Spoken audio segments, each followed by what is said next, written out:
భారత్ వికాస్ పరిషత్ రాజమండ్రిలో గత దశాబ్దాల కాలంగా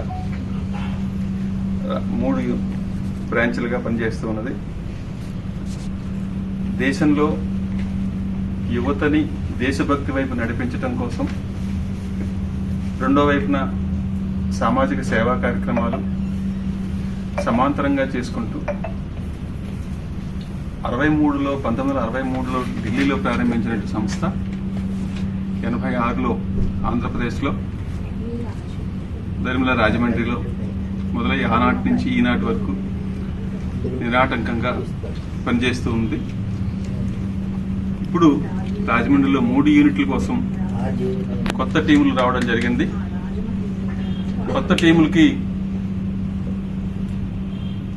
దిశానిర్దేశం కోసం ఎలా చేయాలి, ఏం చేయాలి అనేది ఆర్గనైజేషన్ కోసం చెప్పడం,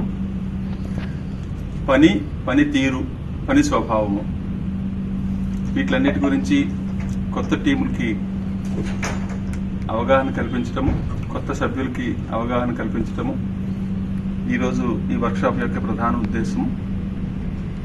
ఈ వర్క్షాప్లో తూర్పుగోదావరి జిల్లాలో ఉండే అన్ని శాఖలు పాల్గొంటున్నాయి. అందరూ కార్యోన్ముఖులను చేయడం కోసం ఈ వర్క్షాప్ వినియోగపడుతుంది. భారత్ వికాస్ పరిషత్ సేవలు మరింత విస్తృతపరచడం కోసమని ఈ training camp, 1 day training camp చాలా ఉపయోగపడుతుందని అందరం అనుకుంటున్నాం. ఆ రకంగానే ఉపయోగపడుతోంది కూడా. Thank you. ఓకే. వందే మాత్రం. నా పేరు చుండూరు మురళీధర్ అండి. నేను regional joint general secretary Bharat Vikas Parishad south region. ఈ రోజున ఇక్కడ రాజమండ్రిలో జరిగేటటువంటి మన అన్ని బ్రాంచీలు, తూర్పుగోదావరి జిల్లాలో ఉన్నటువంటి అన్ని బ్రాంచీలకి దిశానిర్దేశం చేయడం కోసం 2025-26 సంవత్సరానికి గాను ఈరోజు ఇక్కడ సమావేశం ఏర్పాటు జరిగిందండి. ఇక్కడ సభ్యులందరికీ కూడా దిశానిర్దేశం చేయబడుతుంది.